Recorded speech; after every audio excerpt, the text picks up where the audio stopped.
There's a bowl of salt in your home, or maybe there isn't, but chances are, if it's there, it's sitting in the wrong place. And no one ever told you that could matter. After all, it's just salt. We think of it as seasoning, something for the kitchen. Maybe something we've heard absorbs energy, maybe not. But where it lives in your home can quietly shift how your space feels and how your finances behave. Not because salt is magic, but because your environment either supports what you're building or slowly unravels it. Here's what most people don't realize salt holds. It collects moisture, absorbs energy, settles things down. It doesn't need attention, it needs the right place. But if it's placed near running water, like under the sink or by the washing machine, it doesn't stabilize, it disperses.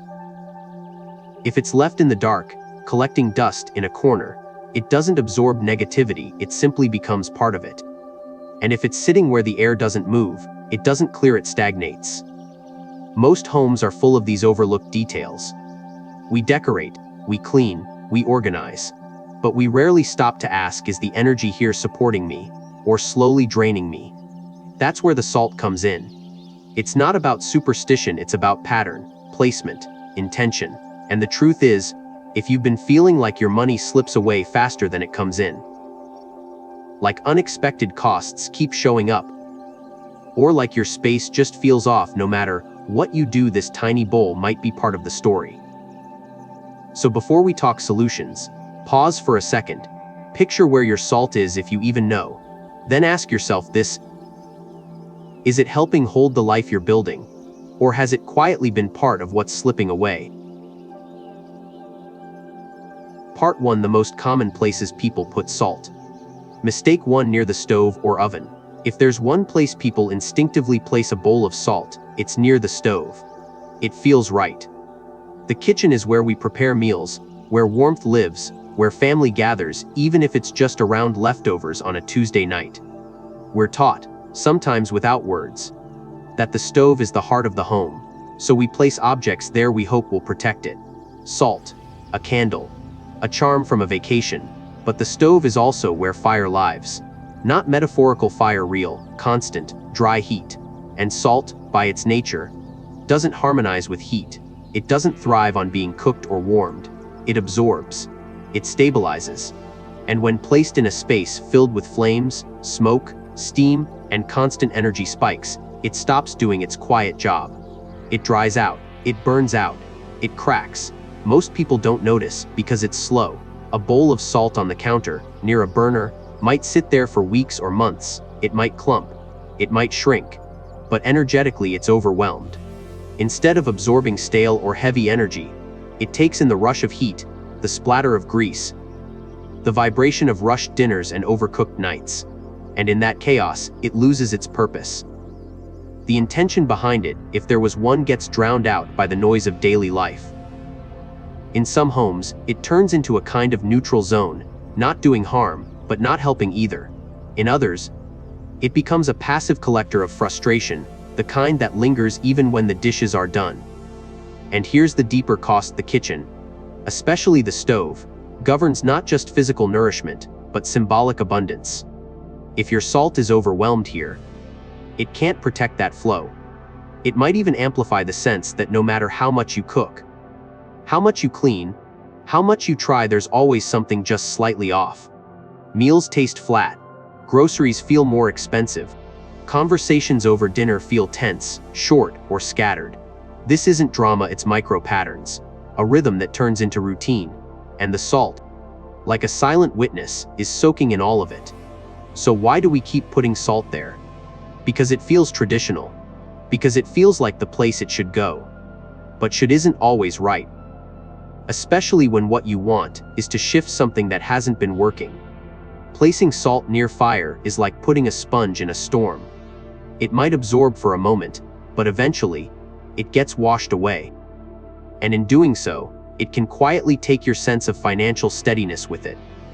You might start noticing things, recurring bills that feel like they appear out of nowhere, a fridge that needs repairs, a grocery budget that doesn't stretch the way it used to. You think it's inflation, you think it's coincidence, and maybe it partly is. But maybe it's also that something in your home is amplifying heat and not in the way you want. Salt needs breath. It needs calm. It does its best work in spaces where things settle, where the air moves, but not too fast. Where intention is felt, even if no words are spoken. So if your salt is near the stove, ask yourself this: when was the last time it felt like money flowed calmly in your life? Not in a big, dramatic way, but just steady, reliable, safe. And if you can't remember, maybe it's time to move the salt. Not to punish yourself for doing it wrong, but to give your home and your energy a better chance. The right placement isn't about superstition. It's about cooperation between you, your space, and the quiet tools you bring into it. So start here. Look at your stove. Look at the space beside it. Ask yourself, is this the place for fire or for grounding? And if it's fire, let it burn bright. But let the salt find somewhere it can simply be. To breathe, to gather, to hold. Mistake 2: under the sink or in a dark cabinet. If you've ever placed a bowl of salt under the sink or inside a cabinet out of sight, out of mind, you're not alone. It sounds practical. Maybe you read that salt absorbs negativity, so you tucked it into a hidden corner of your home, hoping it would quietly do its job, without needing to be seen. But here's what most people don't realize: salt is not a passive tool. It's not a silent trash can for energy. It's a living filter. And like any filter, it needs air, space, and light to function. When you place salt under the sink where pipes drip, moisture lingers, and the air stays still, you're asking it to cleanse in a space that can't breathe.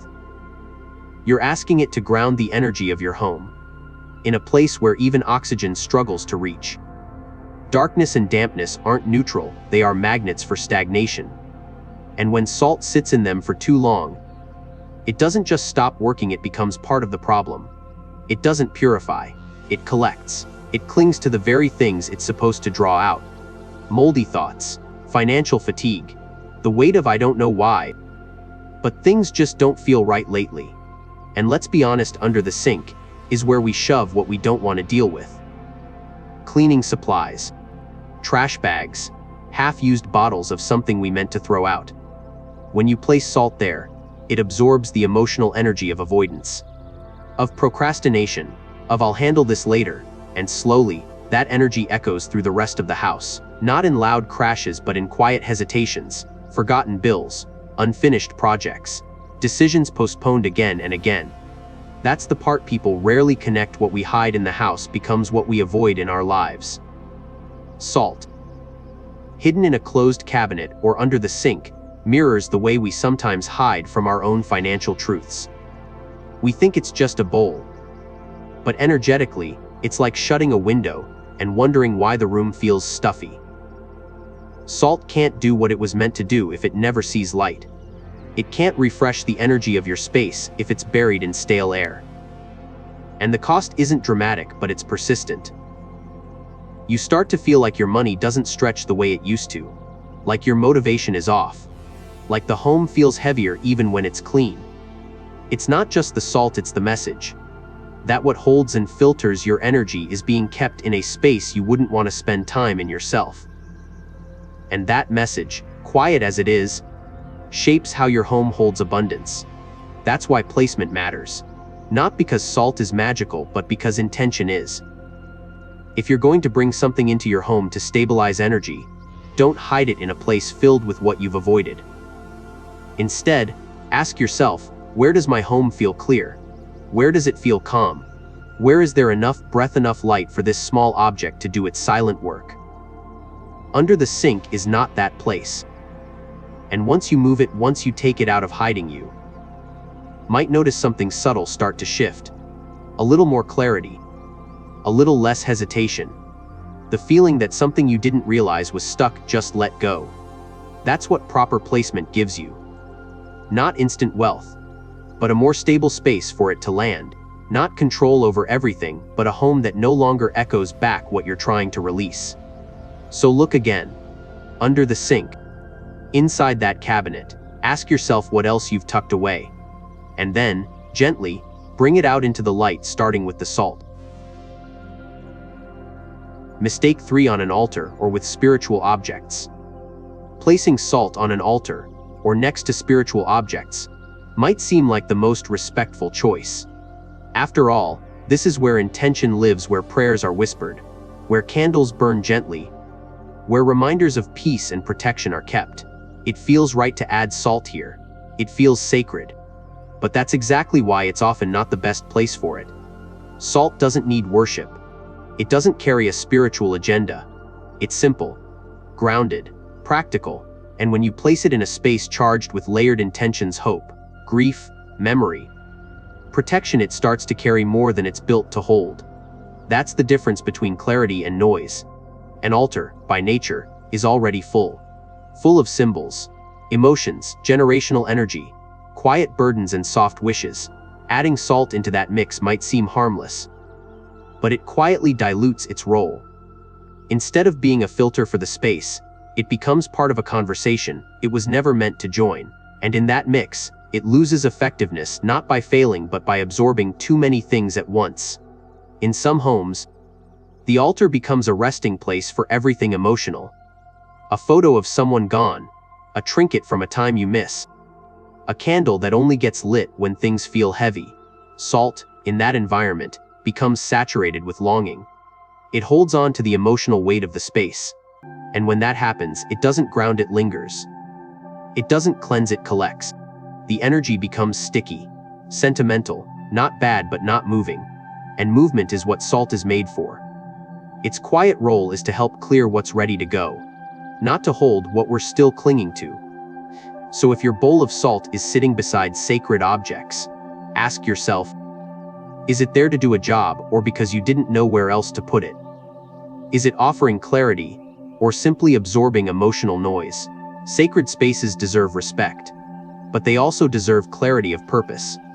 And when everything in one corner of your home is asked to carry emotional weight, even the things meant to cleanse become overwhelmed. The solution isn't to remove your altar. It's to give everything on it, especially the salt, a clear role. If your salt is placed there as a quiet guardian, make sure it's in a space that's clean, aired, and steady. Not crowded, not buried in objects, not tucked behind dried flowers and forgotten incense. And if it's just there because it felt like the right spot, consider moving it. Let it work where the energy isn't already busy, where it can absorb and release, not collect and hold. Because salt doesn't just sit, it listens. And sometimes, it hears too much in places meant to be still. If your home has been feeling emotionally heavy, even when everything seems calm, check the corners where you've placed your intentions. Are they flowing? Or are they clogged with symbols too precious to move? The salt can tell you. You just have to listen.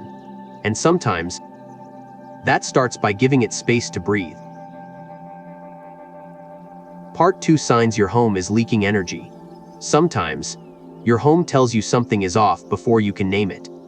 You feel it before you see it. A heaviness when you walk through the door. A quiet tension that lingers in the hallway. That feeling of being tired in a space where you're supposed to rest. Most people ignore these cues. We blame the weather, the bills, the news. We say, I just need more sleep, or things will calm down next week. But what if the unease isn't coming from outside your life, but from inside your home? Not from what's broken, but from what's slowly leaking energy every single day. The signs are subtle at first. You clean the house, but it still doesn't feel fresh. The air isn't dirty, but it isn't light either. You open the blinds, but the sunlight feels dull. Your favorite corner, once cozy, now feels oddly disconnected. You find yourself avoiding certain rooms without knowing why. And then it starts showing up in other ways. Little things go wrong, appliances break down more often. Electronics glitch. Unexpected costs pop up. You try to be careful with money, but it slips away faster than it used to. It's not always big losses, it's the slow drip. Grocery runs feel more expensive. A bill arrives earlier than you expected. The car needs new tires again. These aren't coincidences, they're clues. When your home leaks energy, it stops holding you the way it should.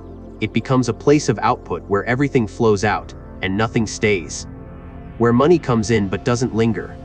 Where peace is felt briefly, then fades. And what causes that leak? Sometimes it's poor lighting. Sometimes it's clutter in places you don't even look anymore. Sometimes it's the constant noise of a fridge humming, a fan that never stops, or a hallway that hasn't been aired out in months. And sometimes it's the objects we brought in to protect us, but placed without thought. A bowl of salt tucked where energy can't breathe, a symbolic item absorbing too much, a doorway that's always blocked, and we carry the weight of it without knowing. Our sleep gets lighter. Our thoughts get noisier. We snap at people we love. We overwork, hoping to fix something we can't name. And all the while, the home quietly reflects it back. It says something here is unfinished, something is not flowing. But here's the truth: most people miss leaks don't always look like damage. They often look like normal. A room that's just a little off. A smell you've gotten used to. A corner you always rush past. Energy doesn't have to be loud to affect you. Sometimes, the quietest places are where the biggest drains live. And if you've been feeling like you're doing everything right, budgeting, cleaning, working hard, but still living under a kind of invisible fog, this might be why. It's not your fault. But it is your space.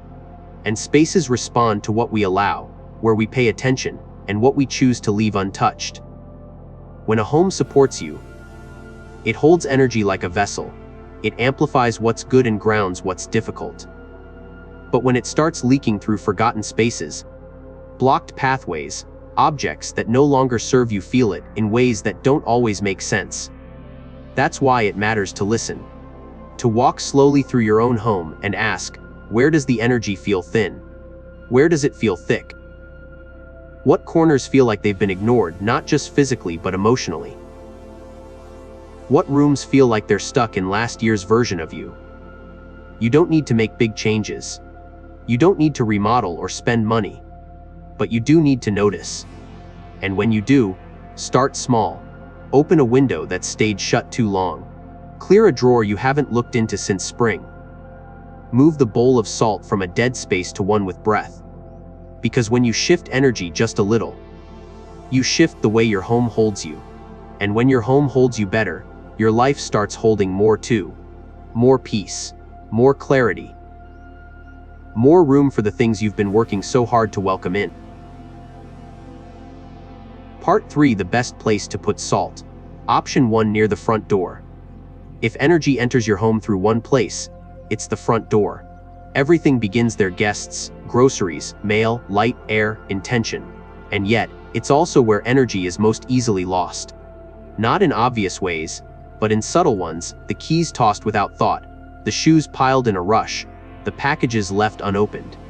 It's the transition point between your life out there and your life in here. Which is why the front door is one of the most powerful places to place a bowl of salt quietly, intentionally, and with care. Not for decoration, not for tradition, but for function. Because if your home is leaking energy, this is where the leak begins. Think about what happens every time you walk through that threshold. You bring in the day, the noise, the traffic, the conversations that left a mark. You bring in small stresses, half-finished thoughts. Sometimes even the feeling that you left part of yourself somewhere else. And while the front door lets you physically enter, it doesn't always filter what you're carrying. That's where the salt comes in. When placed near the front door, just off to the side, not center stage, it becomes a quiet keeper of transition. It doesn't block or resist, it receives, it steadies, it catches what doesn't belong. You don't need anything elaborate, just a small, clean bowl.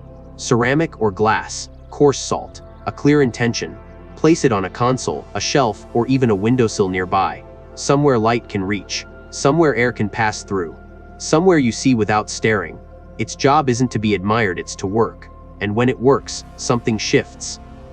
The home feels more protected, not guarded but held. You might notice that tension doesn't follow you past the threshold. That the day feels lighter the moment you walk in. That there's a softness to the air that wasn't there before. And over time, a kind of quiet rhythm settles in. The home breathes better. You breathe better. Financially, it doesn't make you rich, but it makes you feel safer with what you have. Less scattered, more grounded. And that's the kind of energy that attracts steadiness, not drama, not bursts, but calm, consistent flow. What matters most is placement. Don't hide it behind clutter. Don't tuck it under a pile of unopened mail. Give it its own small space, like a doorman who greets everything that enters not with suspicion but with discernment. And don't be surprised if, after a few weeks, you start to feel differently about your space, more connected, more aware, more intentional with what you bring in and what you let stay. This isn't superstition, it's stewardship. Your home is a container for everything you allow inside energetically, emotionally, financially. The front door is the first filter. Salt is the first line of awareness, and awareness is what transforms a house into a haven. If the air feels stale when you walk in, if your entryway feels like a dumping ground, instead of a welcome mat, if you carry your stress straight from the car to the kitchen without pause, this is your moment to shift. Clear a small corner. Wipe it down. Place your salt.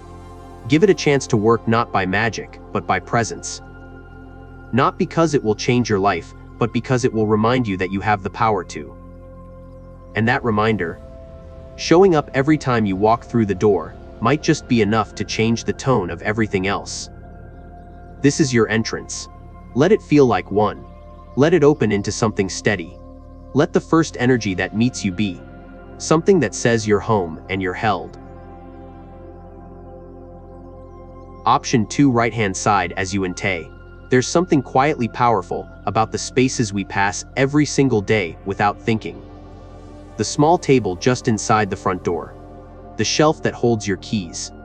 The dish where you drop your mail. These aren't dramatic places, but they are active. Every time you enter your home, your energy lands there first. Your hands move before your thoughts do. You set things down before you even take a breath. And that's why the right-hand side, as you enter the place your body naturally leans toward, becomes one of the most strategic and overlooked places to hold energy, especially with something as unassuming as salt. This isn't about rituals, it's about rhythm. It's about the everyday moments where your home meets you without ceremony. And in those moments, placing a small bowl of salt on the right-hand side becomes less about belief and more about function. Because here's what that side of your entryway quietly represents: decision, movement, transition. You walk in, you unload. It's where the day ends and the home begins.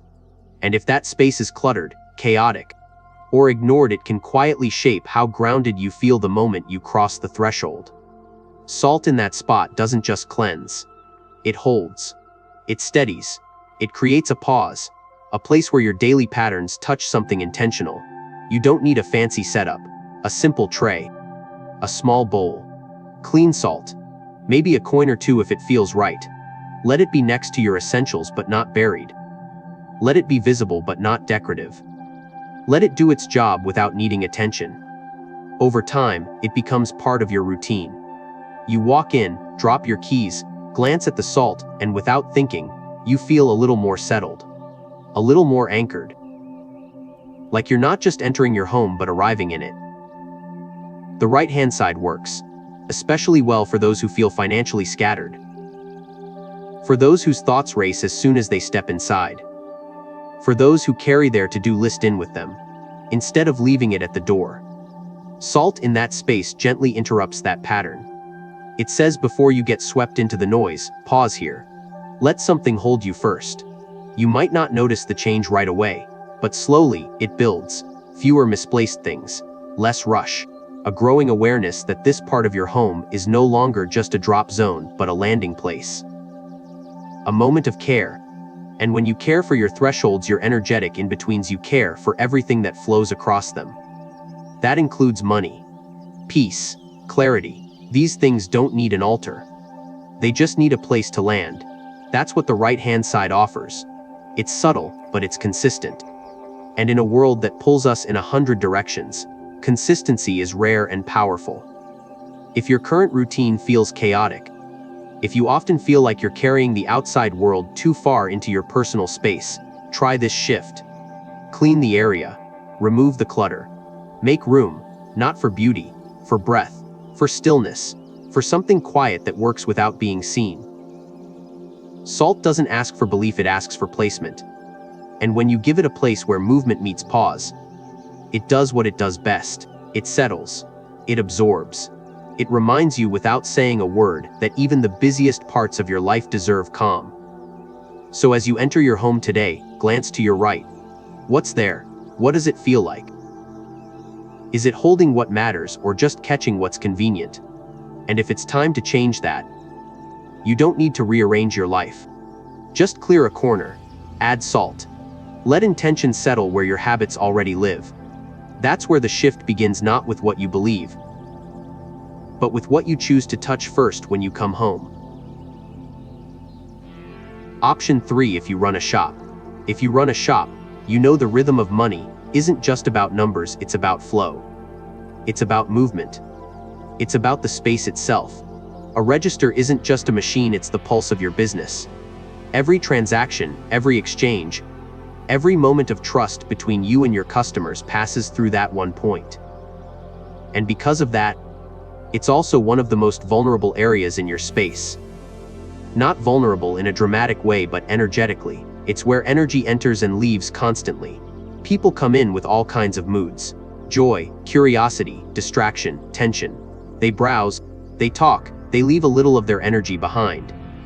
Most of the time, you don't notice, but the register area absorbs more than receipts and payments. It absorbs tone, energy, stress, clutter, and sometimes fatigue. Which is why placing a small bowl of salt near the register, discreet, intentional, clean, can quietly shift how your business holds money. Not in a way that makes you rich overnight, but in a way that helps the flow stay steady. Salt at the point of income acts as a filter, a stabilizer. It catches what's scattered, it grounds what's excessive, and it reminds you, even subconsciously, that this is not just a counter, it's the center of exchange. You don't need to put it on full display. It doesn't need to be part of your decor. It can sit under the counter, to the side of the drawer, behind a stack of clean bags, as long as the space is clean, open, and cared for. That's what gives it power, not magic, but mindfulness. And when that intention is consistent, the impact grows. You might start to notice fewer transaction errors, a smoother pace during busy hours, a calmer energy even on stressful days. These aren't accidents, they're responses. Your space responds to how you care for the places that hold energy. And money, in a business, is one of the loudest forms of energy there is. If you've been feeling stuck in your cash flow, like money comes in, but disappears just as fast, this small placement might help you see what's been leaking, or what hasn't been anchored. The salt doesn't change your business model, but it gives the flow of money a place to land, to pause, to stay just a little longer. Especially when the day gets hectic, this small detail becomes a quiet signal that you're paying attention, that the space isn't just functional, it's intentional. That behind the products, the service, the long hours, there's also care for the unseen parts of how money moves. And when money feels respected, it tends to show up with more steadiness.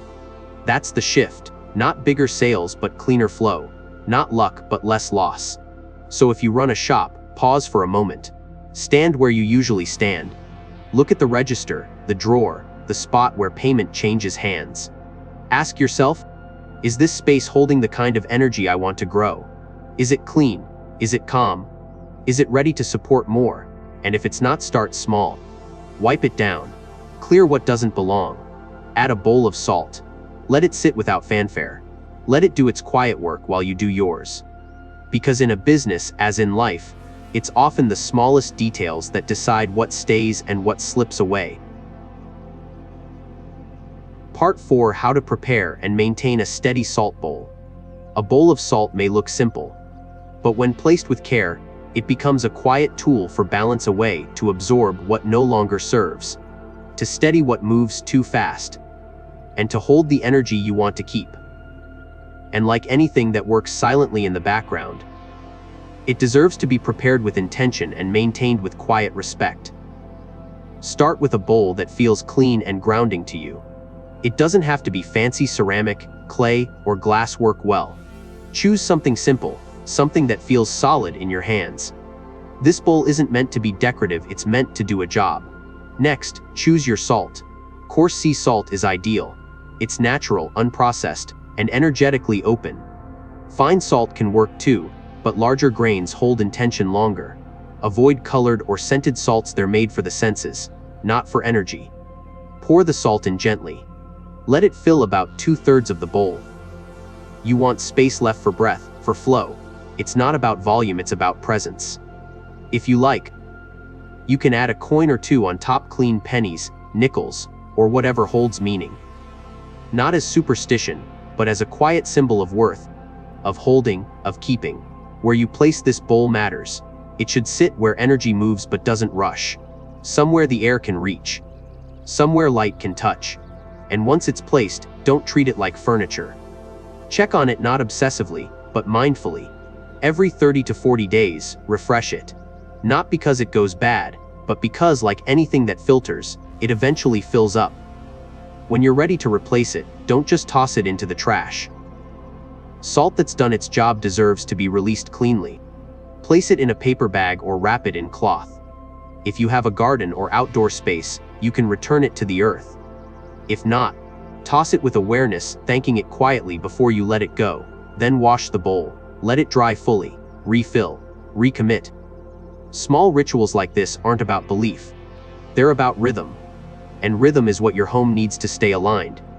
One note, though, don't scatter multiple salt bowls all over your house. More doesn't mean better. It means confusion. Just one, maybe two, in clear, chosen spots. Too many becomes noise, and energy responds best to clarity.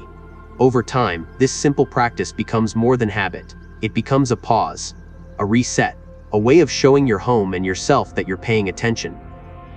That you're not just moving through space but curating it. That you want the things you work hard for: peace, money, balance, to find a place to stay. That's what a steady salt bowl offers. A quiet, humble invitation for life to stop rushing past you, and to finally settle in. We've talked a lot about salt, but really, we've been talking about something deeper. About energy, about the way your home holds you, about the small, often invisible ways your space either supports you or slowly wears you down. Salt is just one tool, but it's a mirror. It shows you where you've been placing your attention and where you've been neglecting it. Not out of carelessness, but out of habit. Out of routine. Out of thinking, this doesn't really matter. But it does. Because your space speaks. Every drawer, every doorway, every corner is a conversation. And when you begin to place things with care, even something as small as a bowl of salt, you shift the tone of that conversation. You turn it into something that listens back, that holds you instead of draining you. And that's where change begins. Not in some grand transformation, but in a quiet return to presence, to noticing, to choosing what stays and what goes. Maybe this salt won't fix everything, but maybe it will help you breathe a little easier when you walk through the door. Maybe it will help your space feel a little more like your own. And maybe that's exactly what you need right now. So thank you for watching, for staying, for opening yourself to something as small and steady as this. Whatever season you're in, I hope your home feels softer tonight. I hope the energy around you begins to settle. And I hope, in some small way, the life you're building finds a little more room to stay. You deserve that, truly.